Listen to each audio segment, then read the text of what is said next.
अस्सलाम वालेकुम, मैं हूं शाहजेब खानजादा। साबिक DGISI lieutenant general retired Faiz Hamid का नाम 2 दिन से खबरों में है। परसों फैजाबाद धरना कमीशन की रिपोर्ट सामने आई जिसमें जनरल फैज हमीद को क्लीन चिट दे दी गई और कल उनके खिलाफ पाक फौज ने top city housing society scandal के हवाले से आला सतह की इंक्वायरी शुरू कर दी है, जिसकी सरबराही एक मेजर जनरल को दी गई है।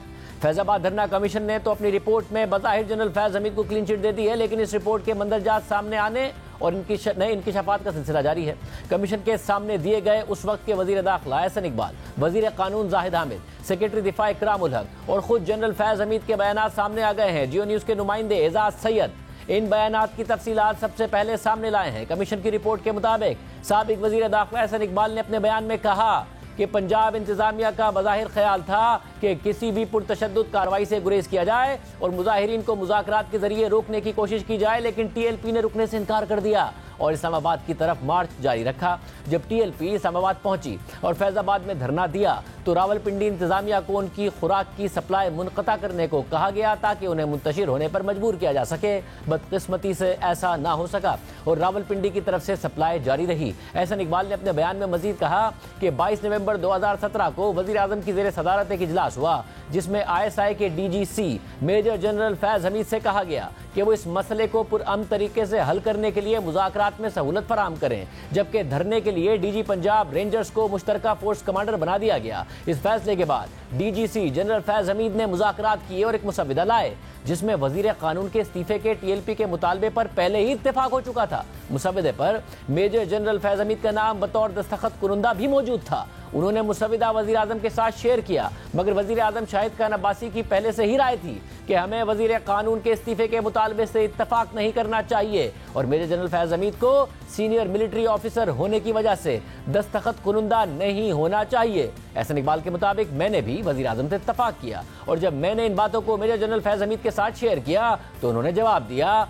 कि ये मुआहदे का हतमी मुसव्विदा है जो धरने को मुंतशिर करने के लिए TLP के साथ तय पाया है। TLP जमानत के तौर पर मेरे दस्तखत के बगैर मुआहदे को कबूल नहीं करेगी। एहसन इकबाल के मुताबिक बिलाशुबा ये वाक़या हमारी तारीख के सियाह तरीन अदवार में से एक था और वाक़यात की बुनियाद और ये अंदाज़ा लगाना मुश्किल नहीं था कि ये हुकूमत को गैर मुस्तहकम करने या गिराने और PTI को इक़्तिदार में लाने के बड़े खेल का हिस्सा था। इससे पहले सितंबर 2017 में जब वज़ीर आज़म नवाज शरीफ की नाअहली के बाद उनकी निशिस्त पर ज़िमनी इंतखाब हुआ था तो देखा गया था कि 2 मजहबी जमातों यानी मिली मुस्लिम लीग और TLP को नून लीग के मजहबी वोट बैंक को तकसीम करने के वाज़े डिज़ाइन के साथ खड़ा किया गया था।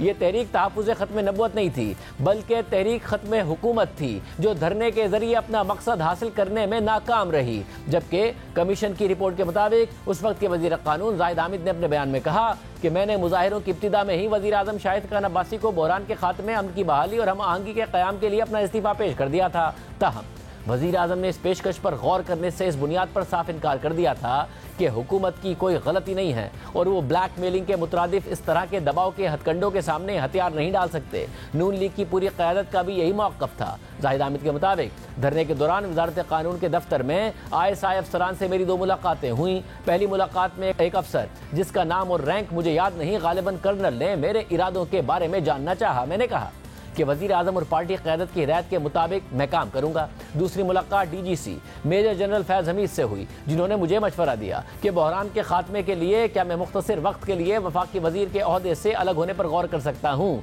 जनरल फैज हमीद का ख्याल था कि अगर मैं छुट्टी पर चला गया तो भी TLP मुतमईन हो सकती है। मैंने उन्हें बताया कि मैं पहले ही वज़ीर आज़म को अपना इस्तीफ़ा पेश कर चुका हूँ जो इस बात पर बज़िद हैं कि वो इस किस्म के दबाव का शिकार नहीं होंगे। जाहिद हामिद ने मज़ीद बताया कि मैंने वज़ीर आज़म हाउस में होने वाले इजलास में शिरकत की जिसमें DGC समेत वज़ारत दाखिला, पंजाब हुकूमत, इस्लामाबाद इंतजामिया और ISI के नुमाइंदों ने शिरकत की। वज़ीर आज़म शाहिद खान अब्बासी ने जोर देकर कहा कि वो मौजूदा हालात में मेरा इस्तीफ़ा कबूल करने के बजाय खुद इस्तीफ़ा दे देंगे, यहाँ तक कि असेंबली भी तहलील कर देंगे।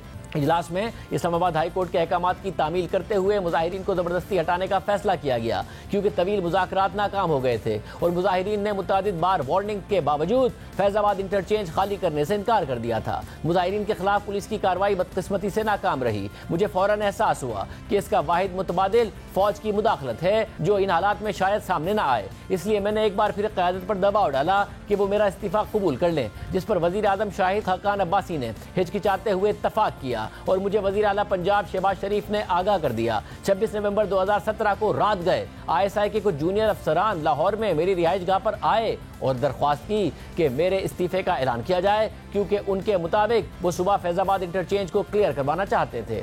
वजीर आला से फ़ोन पर मुशावरत के बाद मैंने इत्तफाक कर लिया कि मेरे इस्तीफे की खबर बाज़ाब्ता तौर पर इस्तीफा देने से पहले ही जारी की जा सकती है।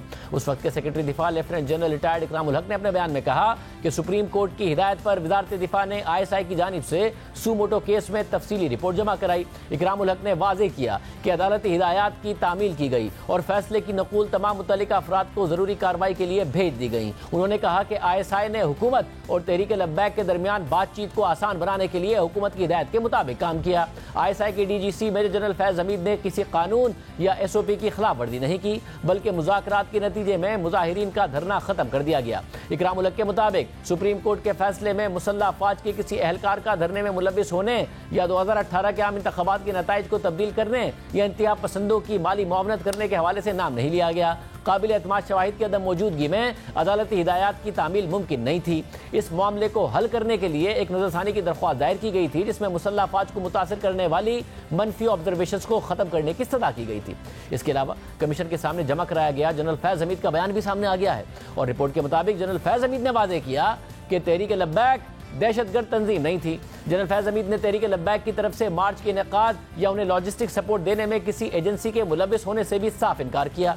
उन्होंने इस नुक्ते को वाज़ेह किया कि तहरीक लब्बैक के रहनुमाओं ने DGIB के बजाय उनके जरिए मुज़ाकरात करने पर इसरार किया, क्योंकि चार्ज्ड माहौल में पुलिस और रेंजर्स की कार्रवाइयों की वजह से TLP क़यादत ने बतौर जामिन आर्मी चीफ के दस्तखत तलब करते हुए हुकूमती नुमाइंदे के साथ मुआहदे पर दस्तखत करने से इनकार कर दिया था। जनरल फैज हमीद के मुताबिक उन्हें सिक्योरिटी एस्टैब्लिशमेंट की जानिब से दो फरीकों के दरमियान सालिस के तौर पर दस्तखत करने पड़े, जो DG ISI और आर्मी चीफ की इजाजत से किए गए। इस पर उस वक्त के वजीर दाखिला एहसन इकबाल और वजीर आजम शाहिद खान अब्बासी ने भी इत्तफाक किया था। रिपोर्ट के मुताबिक जनरल फैज हमीद से पूछा गया कि क्या 22 नवंबर 2017 के इजलास में वजीर आजम की सरबराही में कायम की गई कमेटी की हिदायत के जवाब में आपके इकदाम मुबैना तौर पर आपके हल्फ से तजावुज़ करने के मुतरादिफ थे या नहीं थे।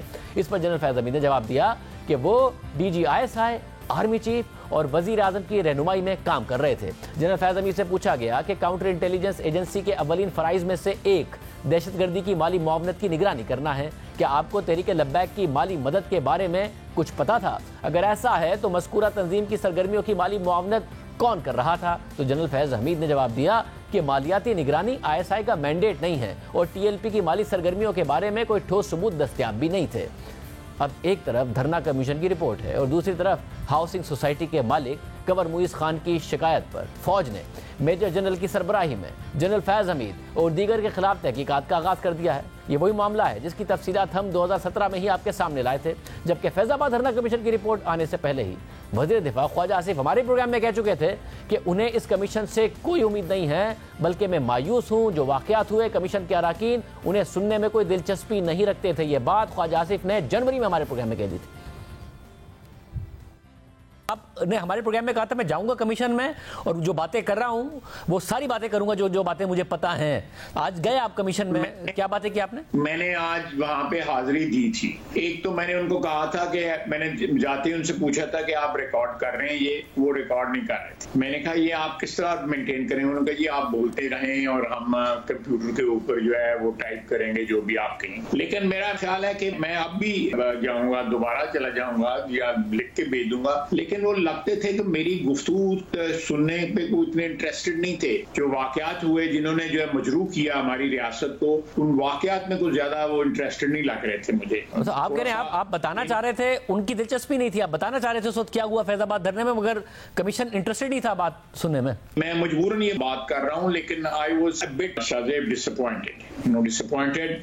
मैं चाहूंगा कि मैं जो कहना चाहता हूँ, चाहे मैं गलत सलत कहूँ, हो सकता है मैं कोई बात कोई अच्छी ना करूँ, बुरी करूँ या तल्ख करूं या जो है इररेलेवेंट करूं, but I should be heard. लोगों को पता लगना चाहिए। और जो सुप्रीम कोर्ट के अहकामात पर ही हो रहा है, आप कह रहे हैं आपको कोई उम्मीद है नहीं इस कमीशन से कि ये ऐसे मंतकी अंजाम तक पहुंचेगा? जो मरकजी किरदार है वो डिटरमिन करेगा।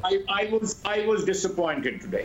I was disappointed. I will still go and attempt. अगर वो सुनना चाहेंगे मुझे बात करेंगे। हमारे साथ खुद वज़ीर दिफा ख्वाजा आसिफ साहब मौजूद हैं। ख्वाजा साहब बहुत शुक्रिया हमें शो में ज्वाइन करने के लिए। ख्वाजा साहब 11 जनवरी को आपने इलेक्शन से भी पहले हमारे प्रोग्राम में कह दिया था कि आप मायूस हैं, आपको इस कमीशन से कोई उम्मीद भी नहीं है। आप रिपोर्ट आई है तो पूरी नून लीग ही इस रिपोर्ट से मायूस हो रही है। आपने सबसे पहले इस रिपोर्ट पर तनकीद की है। आप अगर आप दोबारा भी जाएंगे, फिर हुआ क्या सारा के सारे मामले में? शाहजेब बहुत शुक्रिया। मुझे आपने रिकॉल करवा दिया। इस उम्र में जो बातें याद नहीं रहती। तो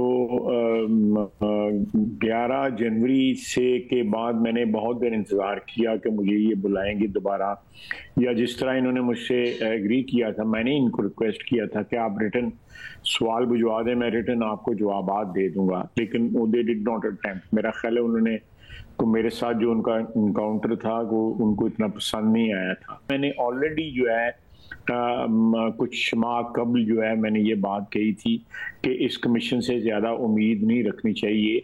और वो यके बाद दीगरे मैंने और ब्रादरम शाहिद अब्बासी साहब ने, ब्रादरम हसन इकबाल साहब ने, सबका जो है ना वो तकरीबन मोर और लेस एक ही रिएक्शन सामने आया है। और जो रिजल्ट इस सारी एक्सरसाइज का है वो अब आपके सामने है। उनको अगर क्लीन चिट दी गई है तो मैं समझता हूँ कि एक एविडेंस शाहजेब मौजूद है कि उस वक़्त DGI-SI जो थे वो जनरल नवीद मुख्तार थे। वो कहीं हमें इस सारे वाक़यात में या उससे पहले के वाक़यात में, इसके बाद के वाक़यात में कहीं हमें नज़र नहीं आएंगे। ये सारी की सारी शो जो था, मेरा ख्याल है जनरल बाजवा और यही रन कर रहे थे। मैं समझता हूँ जनरल बाजवा ही रन कर रहे थे। ये जनरल फैज जो थे, जो भी करते थे उनके बेहेस्ट पे करते थे। और ये प्रोसेस सारा स्टार्ट हो चुका हुआ था नवाज शरीफ को सियासत से फारिग करने का। और ये धरना जो है उसी का शाखसाना था, उसी की एक कड़ी थी। और ये अब बियॉन्ड एनी डाउट जो है प्रूव हो रहा है कि उस वक्त जो इंटरफेरेंस थी और जो इनकी गवाही बीच में आई, जो एग्रीमेंट इन्होंने साइन किया और जो उन्होंने कहा जी कि जब तक मैं साइन नहीं करूंगा ये घर नहीं जाएंगे, इसका मतलब है कि ये स्पॉन्सर थे उसके, ये उसके गारंटर थे उसके। और जो प्रोग्राम स्टार्ट हो गए वो नवाज शरीफ के साथ खिलाफ जो स्टार्ट हो चुका था, ये उसकी एक कड़ी थी। मेरा ख्याल है कि एक इम्पॉर्टेंट कड़ी थी उसकी। और उसमें हमारे लॉ मिनिस्टर को रिजाइन करना पड़ा। इसलिए ये सारे किरदार थे जो नवाज शरीफ के खिलाफ जो साजिश हुई थी, उसके सारे किरदार मौजूद हैं इस धरने के अंदर। जो जनरल फैज हमीद को एक ऐसे किरदार के तौर पर पेश किया गया है जिन्होंने आपकी हुकूमत के लिए जो एक मसला खड़ा हुआ था उस मसले को एड्रेस किया। एक तो पंजाब हुकूमत को ब्लेम किया गया कि जी उन्होंने नहीं रोका, उन्होंने आने दिया। फिर कुछ शहबाज शरीफ साहब भी जाहिद हामिद साहब के इस्तीफे का मुतालबा कर रहे थे। वजीर आजम शाहिद खान अब्बासी साहब इस बात पर डटे हुए थे कि इस्तीफा नहीं देना चाहिए।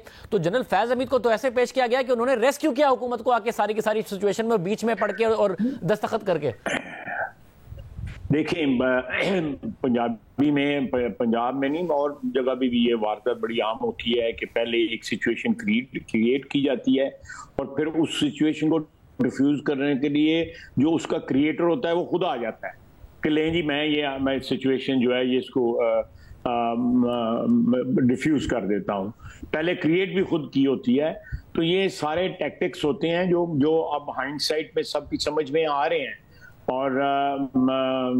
और भी समझ में आएंगे। अभी भी बहुत सी चीजें हैं जिनकी समझ में आने की जरूरत है, लेकिन मेरा ख्याल है खासी समझ आ गई है, सब कुछ समझ आ गई है समेत हमारे जो है। साहब आप खुद ज़ाहिर वज़ीर दिफा हैं, कबर मुइज़ हैं, एक हाउसिंग सोसाइटी के मालिक। 2017 में उनके साथ जो हुआ वो हमने उस वक्त भी कवर किया, कल भी तफसीलात बताई। अब पाक फ़ौज ने एक इंक्वायरी कमेटी बनाई है, अदालत में गए थे वो, मगर अदालत ने कहा कि आप वज़ारत दिफा से करें। फिर उन्होंने वज़ारत दिफा से की। अब अगर ये कमेटी बनाई गई तो उम्मीद की जाए कि कोई कम से कम कोई ट्रांसपेरेंट हो पाएगी इंक्वायरी, या ये भी क्लीन चिट देने के लिए कमेटी बनाई गई है जनरल फैज हमीद को? इंशाल्लाह ये ट्रांसपेरेंट इंक्वायरी होगी। अगर क्लीन चिट देनी होती तो ये इंक्वायरी स्टार्ट ही ना होती।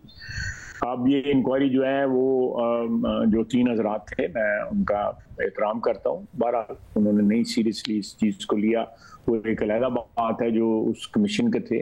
लेकिन अब एक सर्विंग मेजर जनरल जो है वो सारी इंक्वायरी को कंडक्ट कर रहा है।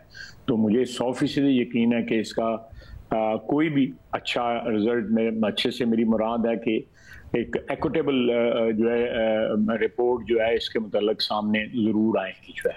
वैसा मगर इदारा अगर चाहे तो जनरल फैज़ हमीद पर जो दीगर इल्ज़ामात हैं उसमें से बहुत सारे तो कबूल कर चुके हैं खुद जनरल बाजवा कि ये किया, फिर किस तरह जैसे साकिब निसार को मैनेज किया सब, तो इदारा चाहे तो उनकी तहकीकात खुद भी कर सकता है, वो क्यों नहीं कर रहे? बिल्कुल बिल्कुल बिल्कुल हो सकती हैं, और हो सकता है माजी करीब में या माजी मुस्तकबिल करीब में या किसी वक्त जो है ये चीज़ें, जो क्योंकि उनकी सारी कन्फेशंस मौजूद हैं। मैंने आपको पहले भी बताया था कि मैंने उसमें नेशनल सिक्योरिटी कमेटी की मीटिंग जब हुई है इस धरने के वाइंड अप होने के बाद, तो मैंने जनरल बाजवा साहब से पूछा, मैं कहा जनरल साहब वो पैसे क्यों बांटे गए थे वो लोगों को? वो कहने लगे उनके पास किराया नहीं था घर जाने का, तो हमने उनको किराया दिया था। And he was all, there was a smirk on his face when he was saying that, you know, जिससे जाहिर हो रहा था कि जो हमारे साथ जो होने वाला है या जो हो रहा है ये सारा उसी का सिलसिला है। यानी नवाज शरीफ को जो है वो घर भेजा गया, फिर उसकी पार्टी के साथ जो 2018 में हुआ, ये सारा का सारा उसका हिस्सा है। उसके बाद फिर 4 साल जो है जो कुछ इस मुल्क के साथ, इस मुल्क की किस्मत के साथ जो खेल खेला गया वो सब आपके सामने है। अब आप देख लेना कि क्या परसों सऊदी अरेबिया की डेलीगेशन जो है आई हुई थी, कल वो वापस गए हैं। उनके मतलब एक मायानाज लीडर जो PTI के हैं, वो क्या उन्होंने जहर अफशानी की है कि, और उसके बाद जो है एक साहब बोलते हैं खिलाफ बोलते हैं, दूसरे हमायत में बोलते हैं। ये फिक्स्ड मैच जो है PTI का पिछले 7, 8, 9 साल से जारी है। मगर ख्वाजा साहब आप इसको फिक्स मैच क्यों कह रहे हैं? क्योंकि आज आपने बड़ा सख्त बयान भी दिया है, आपने मुल्क दुश्मन जैसे सलूक की बात की है कि इनके साथ होना चाहिए। आज इमरान खान से मुलाकात के बाद मुतअद्दिद रहनुमाओं ने कहा कि इमरान खान साहब ने साफ इनकार किया। उन्होंने कहा कि मेरी हुकूमत जाने से कोई 3-4 माह पहले तो $2 अरब दिए थे सऊदी अरब ने, मुझे क्यों देते हैं? फिर OIC की कॉन्फ्रेंस जो हुई 23 मार्च को उनकी हुकूमत जाने से कुछ दिन पहले, वो भी वो कहते हैं कि सऊदी अरब के उसके ताउन के बगैर नहीं हो सकती थी। वो कह मैं बिल्कुल नहीं समझता हूँ, ये शेर अब्दुल मरवत साहब ने भी कह दिया मेरा जाती बयान है, तो उनका जाती बयान हो सकता है। देखें, जाती बयान है तो उसके खिलाफ कोई तादीबी कार्रवाई करें कि भाई ये तुमने क्यों बयान दिया है एक ऐसे वक्त में, जब मैंने मुल्क दुश्मन का लफ्ज़ इस्तेमाल किया इसलिए किया है कि एक ऐसे वक्त में जब हमें एक लाइफ लाइन जो है प्रोवाइड की जा रही है सऊदी अरेबिया से, तो वो उस वक्त में इस किस्म का बयान देना जो है उसके खिलाफ एक्शन है, तादीबी कार्रवाई करें। ये इस तरह के देखें, जब सऊदी अरेबिया के मुतल्लिक उस वक्त भी आपको याद है एक चीज़ सामने आई थी कि इन्होंने उनसे मुलाकात की, फिर उसके बाद कुछ वहाँ पे सऊदी अरेबिया में कुछ हुआ, यहाँ पे आए, इन्होंने कोई बदजुबानी की, और वो बदजुबानी जो है फिर ट्रांसलेट हुई, वो ट्रांसलेट होके वहाँ पहुंची। आपको ये सारी बातें याद होंगी मेरा ख्याल है, जो है जो मैं जो बता रहा हूं। इस हवाले से ज़ाहिर रिपोर्ट हुआ है बहुत कुछ, तहरीक इंसाफ डिनाई करती है, मगर रिपोर्ट हुआ है। नहीं देखें कि जब जरूरत थी किसी चीज की, जरूरतें थी, अपनी जाती ज़रूरतें थी या मुल्क की ज़रूरतें, चले मैं मुल्क की ज़रूरतें कह लेते हैं, लेकिन जाती ज़रूरतें भी शामिल थी। उस वक्त जो है ड्राइवर बन गए, और बाद में जो है जब घड़ी छड़ी बेच ली तो उसके बाद जो है बातें करनी शुरू कर दी, और वो सारी बातें जो है इट्स ऑन रिकॉर्ड कि जो की गई है। और अब वही गेम दोबारा खेली जा रही है। एक आदमी से पहले वारदात करवा लेते हैं, फिर उसको डिसोन कर देते हैं। डिसोन तो तब किया जाए उसके खिलाफ तादीबी कार्रवाई की जाए, उसके खिलाफ एक्शन लिया जाए। वो और सिर्फ जो है ये फिक्स्ड मैचेस जो है ना, ये लोग जो है बेवकूफ नहीं है, ये जो एक कलेक्टिव विजडम जो है उसकी तौहीन ना करें इस तरह। जो है लोग समझते हैं ये क्या हो रहा है। मतलब आप ये कह रहे हैं, आप अपनी राय पर कायम है नजर आ रहा है इमरान खान साहब के डिनाइल के बावजूद कि ये इमरान खान साहब के कहने पर बयान दिया गया है। ये देखें, उन्होंने बहुत सी डिनाइल्स, बहुत सी एक्सेप्टेंस, बहुत से जो है वो जो है चीज़ों पे जो है उन्होंने हाँ भी की हुई है, फिर उन्हीं चीज़ों पे बाद में ना भी की हुई है। आपसे भी वो गिनती नहीं होगी, मुझसे भी वो गिनती नहीं होगी कि कितनी चीज़ों पे उन्होंने पहले कहा जी, अफर्मेटिव में बात की, और उसके बाद जो है नेगेटिव बात की। ये तो उनका रवैया है, ये तो एक सेट पैटर्न है इमरान खान का। पहले कर लिया, अब देखे ना वो कहते हैं जी कि वो गुलामी नामंजूर, जो क्या और भी 1-2 इस किस्म के नारे जो हैं, अब उन्हीं लोगों के पास जाके सेनेट में भी उनके पास जाते हैं, कांग्रेस में भी उनके पास जाते हैं, वहां पे जाके हायर कर लेते हैं, वहां पे मुख्तलिफ जो है लॉबिंग फर्म्स, तो फिर उनके तरले मिन्नतें करते हैं। ये कॉन्ट्रडिक्शंस तो हैं, और ये भी कॉन्ट्रडिक्शन है कि मरवत साहब एक दिन कुछ कहते हैं और साथ जो है ये अब आ जाता है कि नहीं जी वो तो डिसोन कर रहे हैं। ये सिलसिले जो है ये तो मैं समझता हूँ कि एक फिर मैं रिपीट करूंगा कि ये कलेक्टिव विजडम जो है पाकिस्तानी अवाम का या जो भी पब्लिक है उसका जो है उसकी तौहीन कर रहे हैं। मगर एक्सपेक्ट कि लोग उनको बिलीव करेंगे उसकी बात को। चैलेंज खड़ा करने के लिए आपके लिए तैयार हैं वो। अब उनकी तरफ से ये कहा गया, रूफ साहब ने आज कहा कि इस्टेब्लिशमेंट कितना ही कोशिश कर ले तो वो कहते हैं वो डील भी ऑफर की, धमकियां भी दी गई, मगर इमरान खान ने मना कर दिया। और अब जो अदलिया से आवाजें उठ रही हैं ये रख नहीं पाएंगे इमरान खान को जेल में, इमरान खान बहुत जल्द बाहर आ जाएंगे। जब बाहर आएंगे तो आप हुकूमत कैसे कर पाएंगे?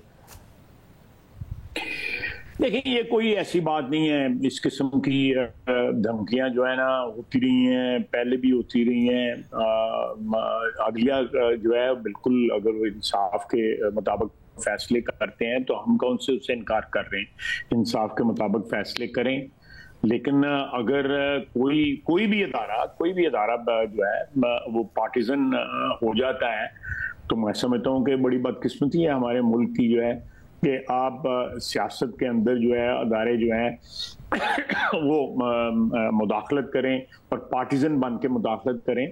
वो मेरा ख्याल है कि बड़ा मायूस कुन बात होगी और उससे हालात मज़ीद ख़राब होंगे।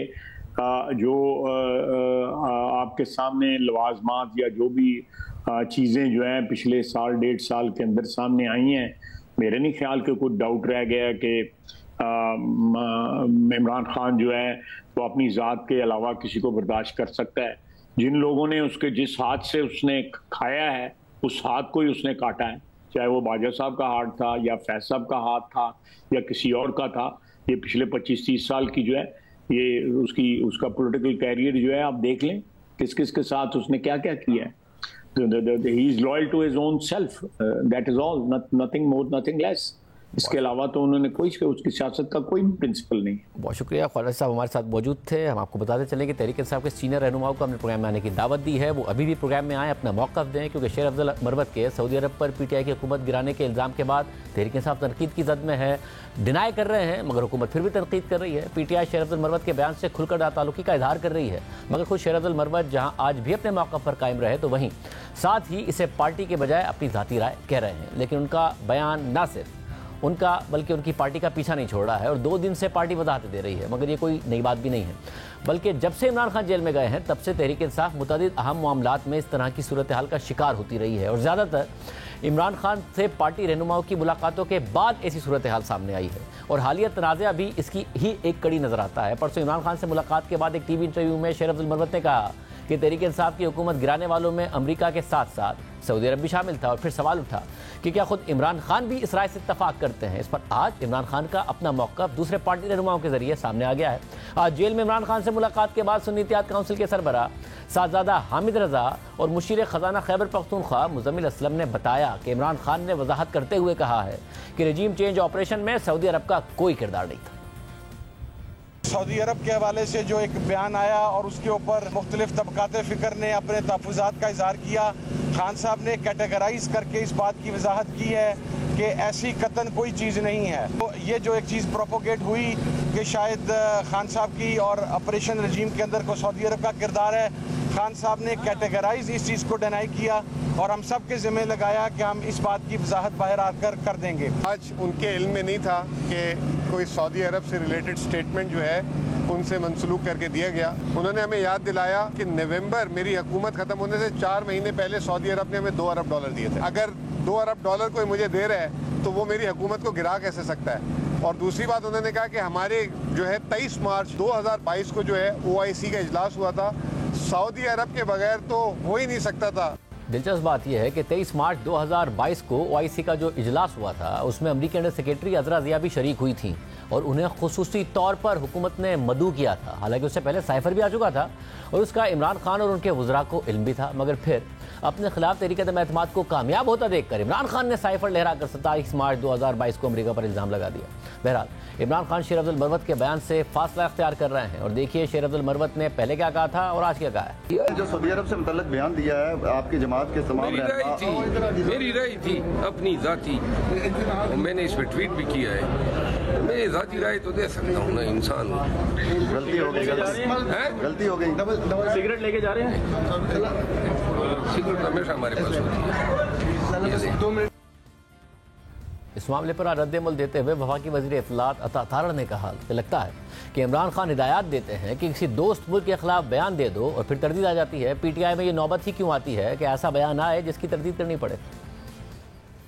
ये वही लोग हैं जिन्होंने पाकिस्तान के दोस्ताना जो ताल्लुकात हैं बरादर ममालिक के साथ उसको भी ख़राब करने की आजकल कोशिश कर रहे हैं। और लगता ये है कि इमरान खान एक इंस्ट्रक्शन देते हैं कि किसी दोस्त मुल्क के खिलाफ स्टेटमेंट दो और उसके बाद फिर उसकी तरदीद आ जाती है। इनकी पार्टी में ये नौबत क्यों आती है कि ऐसी स्टेटमेंट है जिसकी तरदीद करनी पड़े।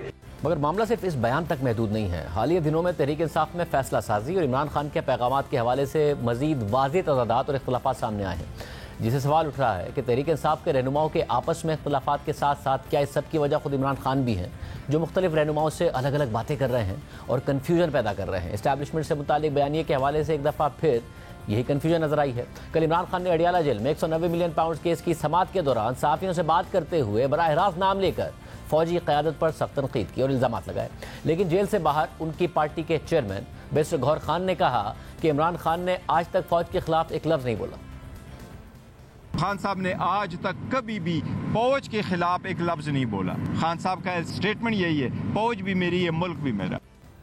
तहरीक इंसाफ खुद समझ नहीं पा रही है कि टकराव की सियासत जारी रखनी है या आगे बढ़ने के लिए रास्ता निकालना है। और नजर आ रहा है कि तहरीक इंसाफ या तो बगैर कप्तान के जहाज की तरह चल रही है या फिर खुद कप्तान ही जानते बूझते हुए कन्फ्यूजन फैलाने की कोशिश कर रहे हैं। कल इमरान खान ने फौज की क़यादत पर संगीन इल्ज़ाम लगाए।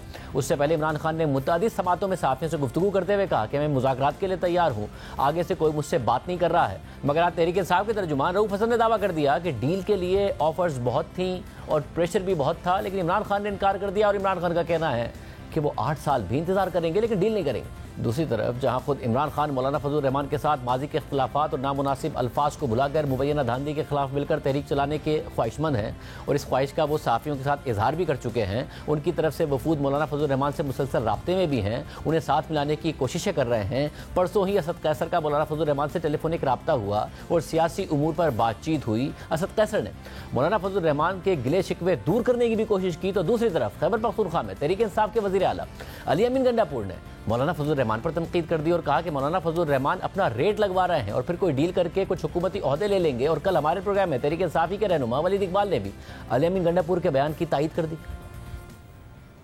ये पता है मौलाना अपना रेट लगवा रहा है, फिर ले दे करेगा, अपने आप को पीछे बचा कुछ नहीं है, इस्तेमाल करके बच्चों को इस्तेमाल करेगा, फिर कोई डील करेगा, कश्मीर कमेटी लेगा, कोई गवर्नर लेगा या कोई माल लेगा और फिर मेरा नोट भी कहा मेरा वोट बने तो फिर गंडापुर साहब से इस बात पर इत्तेफाक जो है वो बनता है। अगर मौलाना हमारी कैंपेन ज्वाइन करते हैं और हमारी मुहिम ज्वाइन करते हैं तो उनको हम जरूर वेलकम करेंगे, लेकिन अगर वो उसको इस्तेमाल करेंगे एज लीवरेज हमारे साथ केपी में या वफाक के साथ कोई पोजीशन लेने के लिए, गवर्नरशिप या कश्मीर कमेटी, तो ऑब्वियसली फिर it will be just more of the same thing जो माजी में होता रहा है।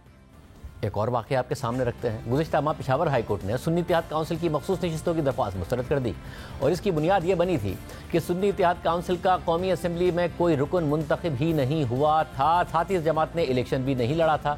सुन्नी इत्तेहाद काउंसिल के सरबरा साहबजादा हामिद रजा ने खुद आज़ाद हैसियत में इलेक्शन लड़ा था। इस अदालती फैसले के बाद तहरीक इंसाफ के रहनुमाओं ने खुद मीडिया में आकर यह बहस छेड़ दी कि दीगर ऑप्शंस के होते हुए सुन्नी इत्तेहाद काउंसिल में शमूलियत दुरुस्त फैसला था या नहीं। इस मामले पर पार्टी दो हिस्सों में तकसीम नजर आई। 14 मार्च को इमरान खान से मुलाकात के बाद शेर अब्दुल मरवत ने हमारे प्रोग्राम में कहा कि सुन्नी इत्तेहाद काउंसिल में शमूलियत का फैसला गलत था क्योंकि इमरान खान की हिदायत के मुताबिक मजलिस वहदतुल मुस्लिमीन में शामिल होने का फैसला हो गया था और फिर अचानक सुन्नी इत्तेहाद काउंसिल में शमूलियत का ऐलान कर दिया गया। यह फैसला जिसने भी किया है उनकी शनाख्त होनी चाहिए। दूसरी बड़ी गलती का इर्तिकाब उस वक्त हुआ जब वादतुल मुस्लिमीन के साथ शमूलियत का फैसला हुआ और ये बात जो है मीडिया के साथ शेयर भी की गई। वादतुल मुस्लिमीन के साथ शमूलियत में वाहिद जो मकसद पिन्हा था वो अपनी रिजर्व सीटें बचाना थी, लेकिन इसको फिर कवाराना या मसल की बुनियादों पे कुछ लोगों ने इस पे सिलसिला ये शुरू किया कि मुझ समेत PTI की क़यादत को जो है थ्रेटनिंग मैसेजेस आने लगे। फिर अचानक इसी थ्रेट की वजह से जो है ये फैसला हुआ कि जी हम सुन्नी इत्तेहाद काउंसिल में शमूलियत करते हैं। ये फैसले जिसने भी किए हैं इन लोगों की शनाख्त भी होनी चाहिए और वर्कर्स को भी ये इल्म होना चाहिए कि इनके मैंडेट को जो इन्होंने दिया था पार्टी को, इनके साथ ये गलतियों का खमियाजा हम भुगत रहे हैं। यानी जब तहरीक इंसाफ को मखसूस नशिस्तें नहीं मिली तो यह सिलसिला शुरू हुआ और फिर इस पूरे अमल का हिस्सा रहने वाले पार्टी के कुछ दीगर सीनियर रहनुमा भी शेर अफजल मरवत के बयान की तायीद करने लगे, जिनमें बैरिस्टर अली जफर और पार्टी तर्जुमान रऊफ हसन शामिल थे। बैरिस्टर अली जफर ने तो ये तक कहा कि इमरान खान ने अपना फैसला बदला ही नहीं था, वो तो मजलिस वहदतुल मुस्लिमीन से ही इत्तेहाद चाहते थे।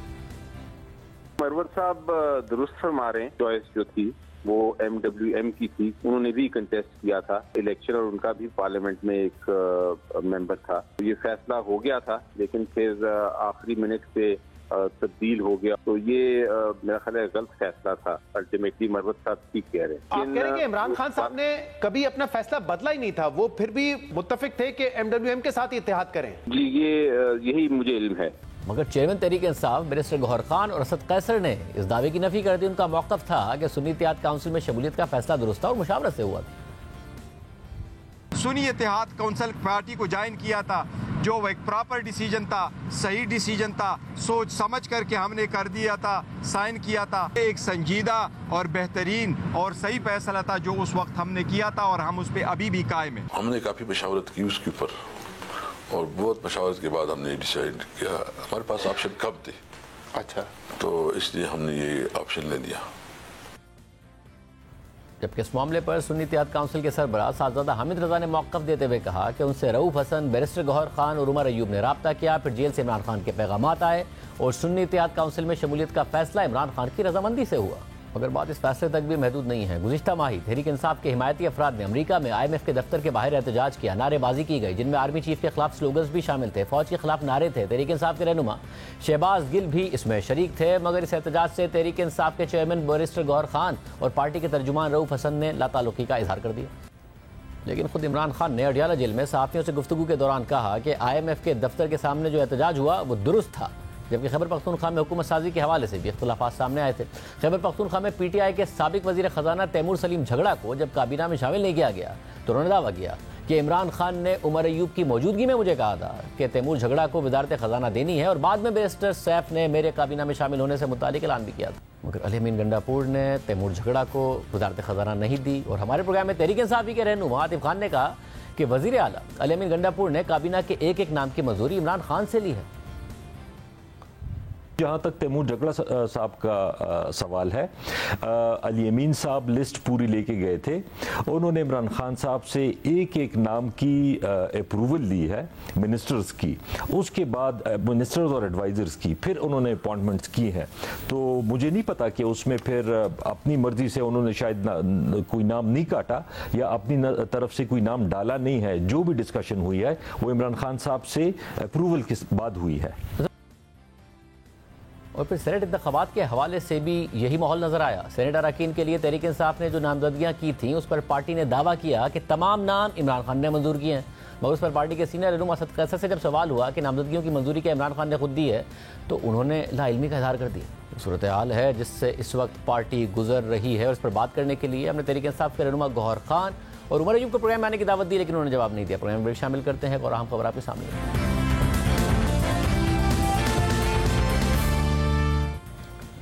सोशल मीडिया प्लेटफॉर्म एक्स की बंदिश को 2 माह से जायद हो गए हैं। एक्स की बंदिश के हवाले से हुकूमत की पहले मुकम्मल खामोशी, फिर तरदीद और फिर इसका जवाब पेश करने के बाद कल 2 महीने बाद पहली बार वज़ारत दाखिला ने इस हवाले से अपना बाज़ाब्ता मौक़िफ़ इस्लामाबाद हाई कोर्ट में जमा करवा दिया और अपने जवाब में सोशल मीडिया प्लेटफॉर्म एक्स की जानिब से हुकूमत के साथ अदम ताउन को ही उसकी बंदिश की वजह करार दे दिया। वज़ारत दाखिला के इस बयान के बाद एक्स की जानिब से बयान जारी किया गया कि हम पाकिस्तानी हुकाम के खदशात समझने के लिए उनके साथ काम जारी रखेंगे। जबकि नून लीग के रहनुमा साद रफीक ने भी हुकूमत से एक्स की बहाली का मुतालबा करते हुए कहा है कि सोशल मीडिया एप्लीकेशन एक्स पर पाबंदी खत्म की जाए। निगरां दौर में एक्स पर पाबंदी लगाई गई और पाबंदी का कोई फायदा नहीं हुआ। जग हसाई से बचा जाए, सियासत का मुकाबला सिर्फ सियासत से होगा। कल इस्लामाबाद हाईकोर्ट में जमा करवाई गई रिपोर्ट में वज़ारत दाखिला ने मौक़िफ़ अपनाया था कि एक्स की बंदिश के खिलाफ दरख्वास्त कानून और हक़ाइक़ के मुनाफी है। ये दरख्वास्त काबिल समात ही नहीं है। एक्स ना पाकिस्तान में रजिस्टर्ड है, ना ही पाकिस्तानी क़वानीन की पासदारी के मुआहदे का शराकतदार है। एक्स की जानिब से प्लेटफॉर्म के गलत इस्तेमाल से मुतालिक हुकूमत पाकिस्तान के अहकामात की पासदारी नहीं की गई।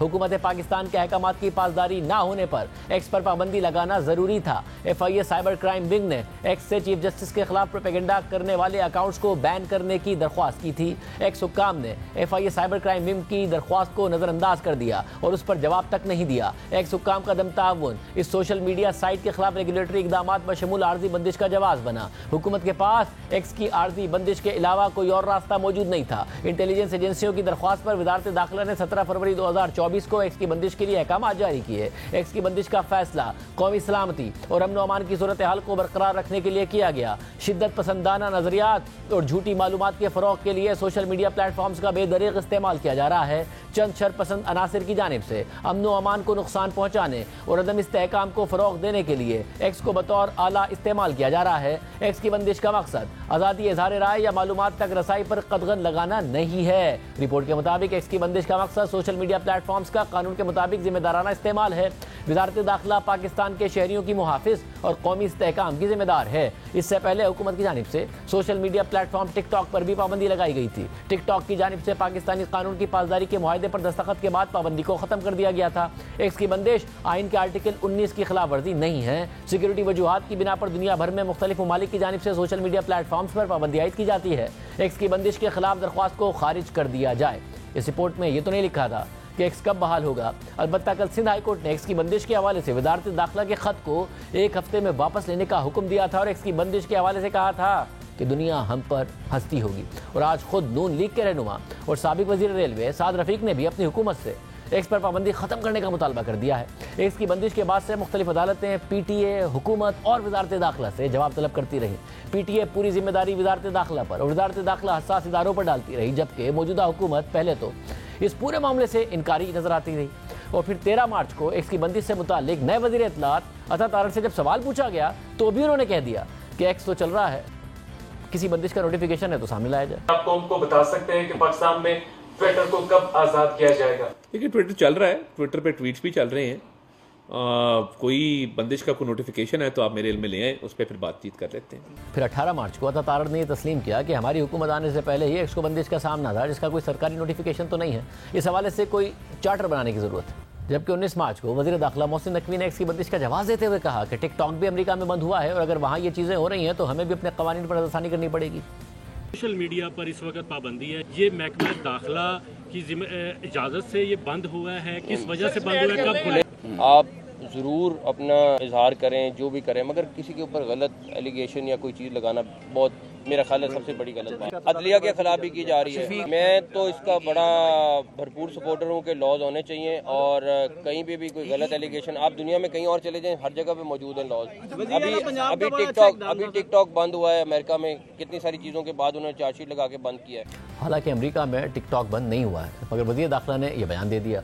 अब देखना होगा कि वजारत दाखिला के मौक़िफ़ पर एक्स के जवाब के बाद इस प्लेटफॉर्म की बंदिश कब खत्म की जाती है। 17 फरवरी को एक्स की बंदिश के बाद मुल्क की मुख्तलिफ बड़ी अदालतों में इसकी बहाली के लिए दरख्वास्तें दायर की गई थी। कल इस हवाले से सिंध और पेशावर हाई कोर्ट में भी समाअत हुई थी, जहाँ पेशावर हाई कोर्ट ने वजारत दाखिला और वफाकी हुकूमत से केस की अगली समाअत तक जवाब तलब कर लिया। जबकि इस हवाले से सिंध हाई कोर्ट में होने वाली समाअत में दरख्वास्त गुजार के वकील ने मौक़िफ़ अपनाया था कि गलत खबर पर सोशल मीडिया एप्लीकेशन पर 500 मिलियन यानी 50 करोड़ रुपए तक का जुर्माना हो सकता है। सोशल मीडिया बंद करने से पहले सर्विस प्रोवाइडर को नोटिस जारी किया जाता है। VPN के जरिए इंटरनेट की स्पीड इंतहाई कम हो जाती है। यक जुनबिश कलम से एक्स बंद कर दिया है कि हमें ऊपर से इंफॉर्मेशन आई है। समाअत के दौरान chief justice Sindh high court justice Aqeel Ahmed Abbasi ने एडिशनल एडवोकेट जनरल से मुकालमा करते हुए कहा कि कुछ चीज़ें हाथ से निकलती जा रही हैं, इसका किसी को फ़ायदा भी नहीं। इदारे और कोर्ट्स किसके लिए हैं? लोगों के लिए हैं। लोग हैं तो हम हैं। ऐसे ओहदों पर बैठते हुए हमें शर्म आती है। आइन की पासदारी और मुल्क की मफाद अहम है। एक्स की बंदिश से मुतालिक लिखे गए खत की वजूहात पेश की जाएं।